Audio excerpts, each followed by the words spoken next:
সূরা আসর আল্লাহ নাজিল করে কোরআনুল কারীম আর কোন সূরা যদি নাজিল না করতেন, মানব জাতি এই সূরাকে ফলো করলে তার গোটা জিন্দেগি চলা সহজ হয়ে যেত। আল্লাহু আকবার। এত গুরুত্বপূর্ণ এই সূরার প্রেক্ষাপট, এটাকে কোরআনের ভাষায় শানে নুজুল বলা হয়। তিনটা শানে নুজুল তুলে ধরেছেন। এক নাম্বার শানে নুজুল হইল আল্লাহর নবী, বিশ্ব নবী জনাবে মুহাম্মদুর রাসূলুল্লাহ সাল্লাল্লাহু আলাইহি ওয়াসাল্লাম, শিশু নবী, এতিম নবী, পাহাড়ের কিনারায় একা একা দাঁড়াইয়া কান্না করতেছেন। আল্লাহর নবী একা একা কান্না করতেছেন। আবু জেহিল গিয়ে দেখেছে শিশু নবী, এতিম নবী পাহাড়ের কিনারায় কান্না করছে। আবু জেহেল ডেকে বলল, মুহাম্মদ, আমি বুঝতে বাকি নাই, হয়তো তুমি রাস্তা হারিয়ে কান্না করেছো। তোমার চিন্তার কোনো কারণ নাই, আমার ঘোড়ার পিছে তুমি সওয়ার হও, আমি আবু জেহিল তোমার গন্তব্যস্থানের মধ্যে তোমাকে পৌঁছে দিব। আমার মুসলমান ভাইরা, আপনার আমার নবী পাহাড়ের কিনারায় একা একা কান্না করে রাস্তা হারাইয়া না মৌলার বয়ে, এটা তো কেউ জানে না, ঠিক না ঠিক? আবু জেহেল বলল, মুহাম্মদ, আমি বুঝতে পেরেছি, রাস্তা হারিয়ে তুমি একা একা কান্না করছো। আসো আমার ঘোড়ার, আমার উটের, আমার ঘোড়ার পিঠে তুমি সওয়ার হও, আমি তোমাকে তোমার গন্তব্যস্থলে পৌঁছাইয়া দিব। জোরে বলেন আল্লাহু আকবার। আপনারা জানেন, আমি কোরআনুল কারীমের ছোট্ট একখানা সূরা তেলাওয়াত করেছি। কোন মানুষ কোরআনুল কারীম পড়তে জানে আর না জানে, এই সূরাটা কিন্তু মানুষের মুখস্থ, ঠিক না বেঠিক? সূরা আল আসর এত ছোট্ট একটা সূরা, কোরআনুল কারীমের 103 নম্বর সূরা। এই সূরাটা আপনাদের সামনে আমি তিলাওয়াত করেছি। আসেন সূরা সম্পর্কে আমরা জেনারেল কিছু নলেজ নেই। এই সূরাটা কোরআনুল কারীমের 30তম পারায় অবস্থিত। আপনারা আমার সাথে কথা বলবেন, কত নম্বর পারায় এই সূরাটা? আওয়াজ দিয়ে, কত নম্বর পারায়? 30তম পারায়। এই সূরাটা 30তম পারায়। কোরআনুল কারীমের মধ্যে পারা 30টা আছে। এই 30 খানা পারার মধ্যে 30তম পারার এই ছোট্ট সূরাটা আমি আপনাদের সামনে তেলাওয়াত করেছি। কোরআনুল কারীমের মধ্যে সূরা আছে 114 খানা। কতটা? আওয়াজ দিয়ে বলবেন। 114 খানা সূরার মধ্যে 103 নাম্বার সূরাটা তেলাওয়াত করেছি। কোরআনুল কারীমের যে আয়াতগুলো আছে, এই আয়াতগুলোকে দুই ভাগে বিভক্ত করা হয়েছে। কয় ভাগে? আওয়াজ দিয়ে কথা বলবেন, কয় ভাগে? একটা হইল মক্কি, আরেকটা হইল মাদানী। যেটা মক্কায় অবতীর্ণ হয়েছে এটা মক্কি, আর যেটা মদিনায় অবতীর্ণ হয়েছে এটা মাদানী। আমরা যে সূরা তেলাওয়াত করেছি এই সূরাটা হইল মক্কি। এই সূরাটা মক্কি, মক্কায় অবতীর্ণ হয়েছে। এই সূরার মধ্যে আয়াত আছে 3টি। আওয়াজ দিয়ে বলেন, কয়টা? 3টি আয়াত আছে। এই 3 আয়াতের মধ্যে বাক্য আছে 14টি। কতটি? আওয়াজ দিয়ে বলেন। 14টি বাক্য আছে। এই 14টি বাক্যর মধ্যে আলিফ, বা, তা, তা, জিম, হা এভাবে অক্ষর আছে 68টি। কয়টা? 68টা অক্ষর আছে। কোরআনুল কারীমের যে সূরাগুলো আছে প্রত্যেকটা সূরার এক একটা নাম আছে বা একাধিক নাম আছে। এমন কোন সূরা না নাই যে ওই সূরার নাম নাই, এমন কোন সূরা নাই। এই সূরাটারও একটা নাম আছে, সূরায়ে আসর। এই সূরাটার প্রথমে আল্লাহ তাআলা বলেন ওয়াল আসর, সময়ের শপথ করেন, কসম করেন। ইন্নাল ইনসানা লাফি খুসর, সমস্ত মানব জাতি ধ্বংস, ক্ষতিগ্রস্ত, জাহান্নামী। কি? ইল্লাল্লাযিনা, কিন্তু যারা ঈমান আনয়ন করেছে, ওয়া আমিলু সালিহা, আর নেক আমল করেছে, আমলে সালেহা করেছে, আমলে সাইয়্যা করে নাই, ওয়া তাওয়াসাউ বিল হক, এবং ভালোর দিকে মানুষকে আহ্বান করেছে, হকের দাওয়াত দিয়েছে, হকের দিকে মানুষকে দাওয়াত দিয়েছে। এই দাওয়াত দিতে গিয়ে তার উপরে অনেক নির্যাতন, নিপীড়ন, অনেক জুলুম, অত্যাচার হয়েছে। এই অত্যাচারে সে ধৈর্য ধারণ করেছে। ওয়াতাওয়াসাউ বিস সাবর, হে সবর এখতিয়ার করেছে। এই হইল সূরার ছোট্টখাট্ট তরজমা। বিশ্বনবী জনাবে মুহাম্মদুর রাসূলুল্লাহ সাল্লাল্লাহু আলাইহি সাল্লামের অসংখ্য অগণিত হাদিসের ভান্ডার থেকে ছোট্ট একখানা হাদিস পাঠ করেছি আপনাদের সামনে। কুল্লু উম্মাতিন ইয়াদখুলুনাল জান্নাতা ইল্লা মান আবা। আল্লাহ বললেন ওয়াল আসরি ইন্নাল ইনসানা লাফি খুসর, সময়ের শপথ করে বলছি সমস্ত মানুষ জাহান্নামী, ক্ষতিগ্রস্ত, ধ্বংস। কে বললেন? আল্লাহ। আমার দিকে লক্ষ্য করবেন, গুরুত্বপূর্ণ, খুব গুরুত্বপূর্ণ বিষয়। আর নবীজি বললেন কুল্লু উম্মাতিন ইয়াদখুলুনাল জান্নাতা ইল্লা মান আবা, সমস্ত উম্মত জান্নাতি। তে আল্লাহ বললেন জাহান্নামী, নবীজি বলেন কি? জান্নাতি। এবার কাটটা মানবো? উভয়েরটা। আল্লাহও বলেছেন জাহান্নামী বলে বলেছেন ইল্লাল্লাযিনা, কিন্তু নবীও বলেছেন কুল্লু উম্মাতিন ইয়াদখুলুনাল জান্নাতা ইল্লা, কিন্তু নবীও বলেছেন জান্নাতি, কিন্তু। আল্লাহু আকবার, জোরে বলেন আল্লাহু আকবার, আওয়াজ দিয়ে বলেন। নবীজি বলেন কিন্তু যারা আমাকে মানে না, আমাকে অস্বীকার করে, এরা জাহান্নামী। সাহাবায়ে কেরাম রিদওয়ানুল্লাহি তাআলা আলাইহিম আজমাইনরা জিজ্ঞাসা করলেন কিলা মান আবা ইয়া রাসূলুল্লাহ, কে আপনাকে মানে না, কে আপনাকে অস্বীকার করে, কারা আপনাকে অস্বীকার করে? কালা মান আতাআনি দাখালাল জান্নাহ ওয়া মান আসানি ফাকাদ আবা। বলেছেন যে আমার ইতিআত করে, আমার অনুসরণ করে, অনুকরণ করে সে আমাকে মানলো, যে আমার ইতিআত করে না সে আমাকে মানলো না।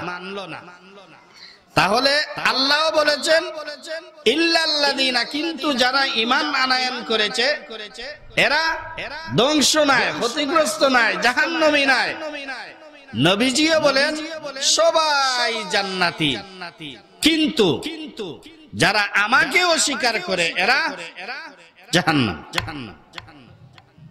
এই হইল হাদিস এবং আয়াতের ছোট্টখাট্ট তরজমা।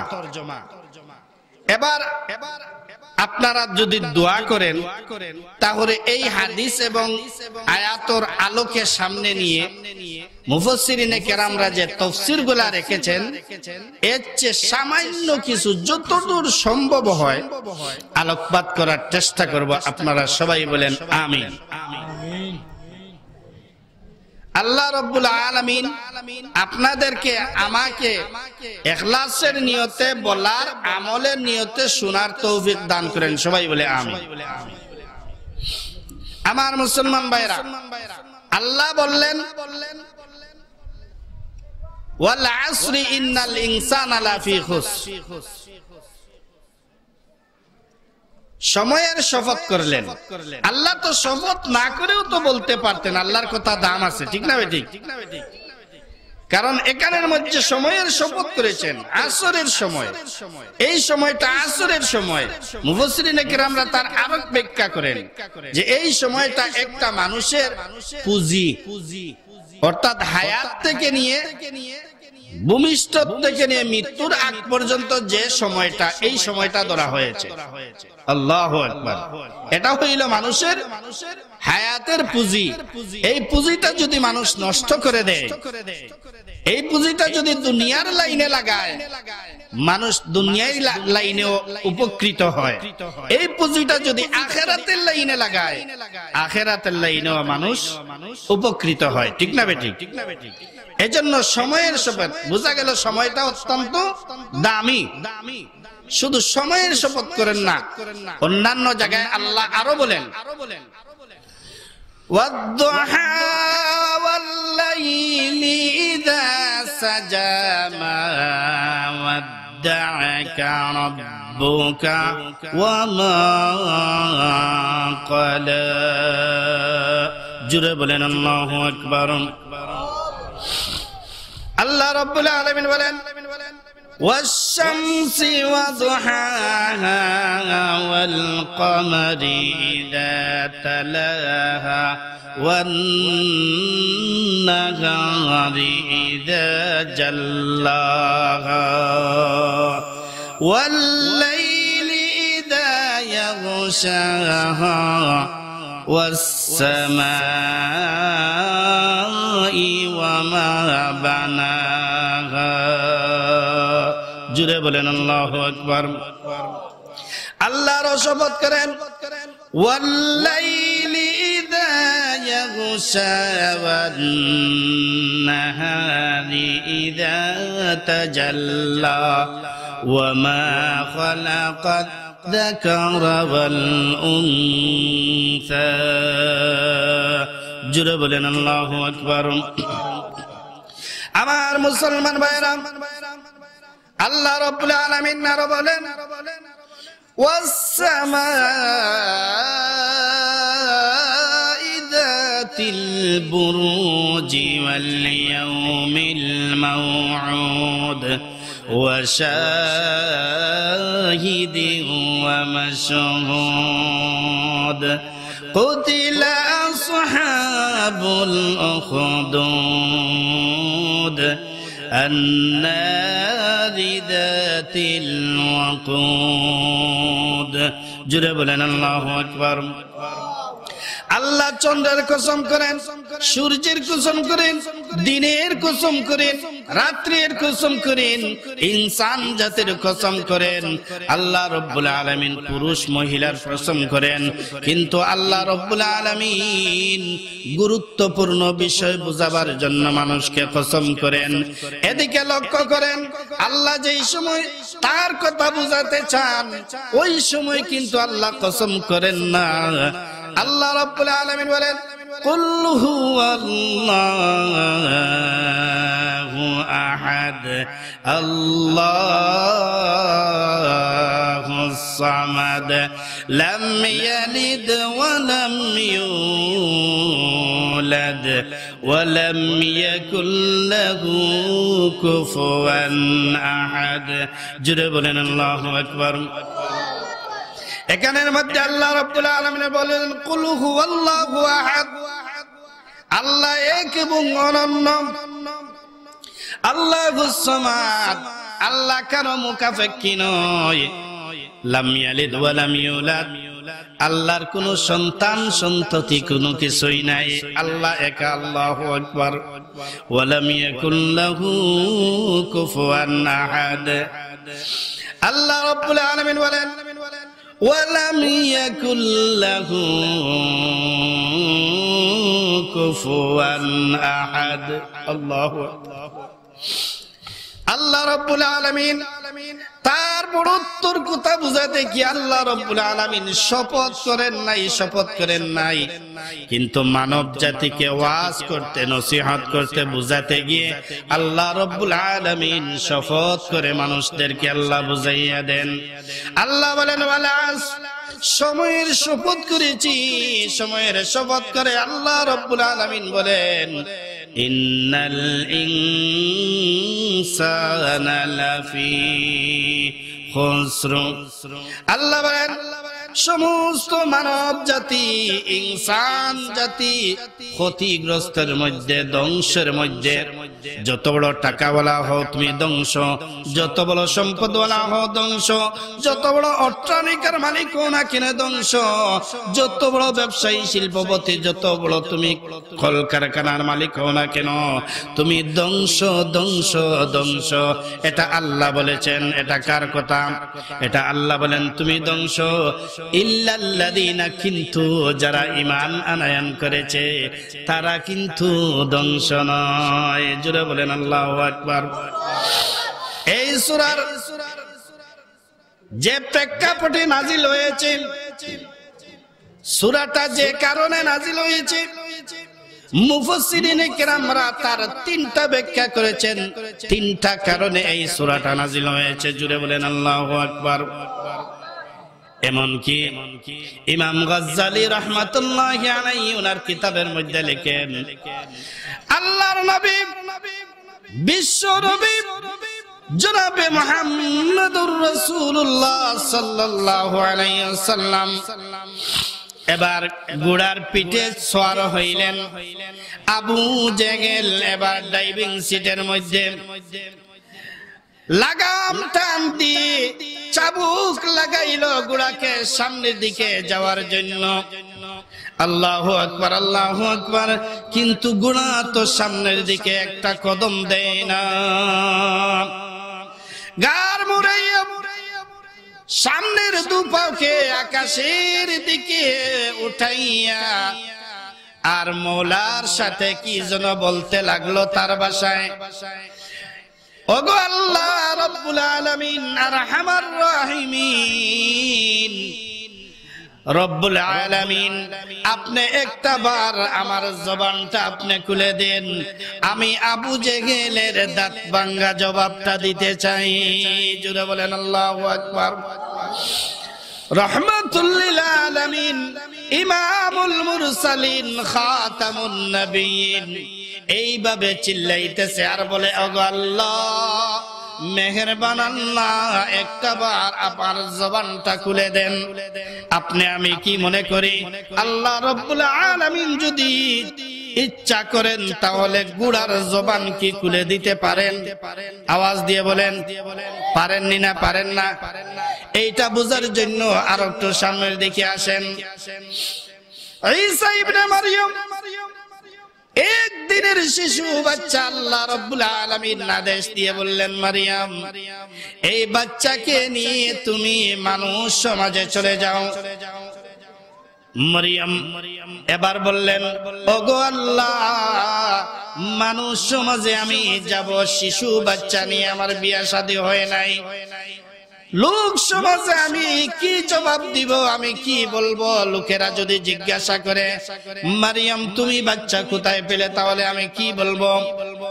আল্লাহ রাব্বুল আলামিন বলেন, তুমি নামাতার জন্য রোজা রেখো। আল্লাহু আকবার। তোমার রোজাটা হইল নামাতার রোজা। এটা কি মানুষ বুঝবে? মরিয়মকে জিজ্ঞাসা করার পরে যদি সে মরিয়ম বলেন আমি কথা বলবো না, আমি মাতবো না, কোনো কিছু কইমু না, আমি রোজা রেখেছি, লোকেরা কি এটা মানবে? এটা কেউ মানবে না। এবার লোক সমাজে গেছে সন্তানকে নিয়ে, একদিনের সন্তান, লোকেরা বলল মারিয়ম তুমি তো খুব বালা মেয়ে, তোমার মাও বালা বাপও বালা, খুব বংশধর, তাহলে তুমি এই ছেলেটা কোথায় পেলে? এই ছেলেটা তুমি কোথায় পেলে? আল্লাহ রাব্বুল আলামিন ঈসা ইবনে মারইয়ামকে বললেন, ফাআশারাত ইলাইহি, তুমি সন্তানের দিকে ইশারা করে দাও। সন্তানের দিকে যেই সময় ইশারা করে দিয়েছেন ওই সময় সন্তানের দিকে ইশারা দিয়ে বললেন, তাকে জিজ্ঞাসা করো সে কোথায় থেকে আসলো। সুবহানাল্লাহ বলবেন না? তখন লোকেরা বলল, মরিয়ম এই একদিনের শিশু বাচ্চা, সে কেমনে কথা বলবে? মরিয়ম বললেন, তাকে জিজ্ঞাসা করো সে কোথায় থেকে আসলো। যেই মুহূর্তে তুকমা দেওয়া শুরু করছে, মাকে তুকমা দেওয়া শুরু করছে, একদিনের বাচ্চা মায়ের বুকের দুধ খাইতেছে, এমন সময় বুকের দুধ ছেড়ে দিয়ে মার বুকের সাথে হেলান দিয়ে এমন ভাবে বাচ্চাটা বসেছে, বোঝা যায় যেমন এই মুহূর্তে এখন জাতির উদ্দেশ্য, এখন জাতির নেতা ভাষণ দিবেন। আল্লাহু আকবার। এই সন্তান এবার বলতে লাগলো, ক্বালা ইন্নী আব্দুল্লাহ আতানিয়াল কিতাবা ওয়া জাআলানি নাবিয়্যা। আল্লাহু আকবার। আমি আল্লাহর পক্ষ থেকে আল্লাহর গোলাম। আতানিয়াল কিতাব, আমি কিতাব নিয়ে এসেছি তোমাদের জন্য। ওয়া জাআলানি নাবিয়্যা, আল্লাহ আমাকে নবী বানিয়ে প্রেরণ করেছেন। জুড়ে বলেন আল্লাহু আকবার। গোলাম বললেন ওই জন্য। এখানের মধ্যে আরেকটা বুঝার বিষয় আছে, আমি বুঝিয়ে দিলে আপনারা বুঝে ফেলবেন। এই সন্তানটা গোলাম ওই জন্য বলেছে কারণ গোলাম কোনদিন সন্তান হয় না, ছেলে হয় না, ঠিক না বেঠিক? আপনার ঘরের চাকর গোলাম, ওইটা কি কোনদিন আপনার সন্তান হতে পারবে? পারবে? পারবে না। ওই জন্য ওই সন্তান প্রথমে বলেছেন, ক্বালা ইন্নী আব্দুল্লাহ, আমি আল্লাহর গোলাম, আল্লাহর পক্ষ থেকে আল্লাহর গোলাম। এর মানে গোলাম কোনদিন সন্তান হতে পারে না। এরপরেও তো খ্রিস্টানরা বলেছে ঈসা আলাইহিস সালাতু সালাম আল্লাহর ছেলে। জুড়ে বলেন নাউজুবিল্লাহ। বলছে না? হ্যাঁ, এরপরেও খ্রিস্টানরা বলে ঈসা আলাইহিস সালাতু সালাম আল্লাহর ছেলে। ইহুদিরা বলে উযাইর আলাইহিস সালাতু সালাম আল্লাহর ছেলে। জুড়ে বলেন নাউজুবিল্লাহ। আর মুসলমানরা কি বলে? মুসলমানদের আকীদা হইল কুল হুয়াল্লাহু আহাদ আল্লাহুস সামাদ লাম ইয়ালিদ ওয়া লাম ইউলাদ ওয়া লাম ইয়াকুল লাহু কুফুয়ান আহাদ। আমার মুসলমান ভাইরা, একদিনের শিশু বাচ্চাকে আল্লাহ রাব্বুল আলামিন যদি কথা বলাইতে পারেন, আবু জেহেলের গুড়াকে আল্লাহ কথা বলাইতে পারবেন না? পারবে না। আল্লাহ এবার গুড়ার জবান খুলে দিলেন। গুড়া এবার বলল, হে আবু জেহেল শুনো, তোমার মতো বেয়াদবকে সামনে বসাইয়া বিশ্বনবী জনাবে মুহাম্মদুর রাসূলুল্লাহ সাল্লাল্লাহু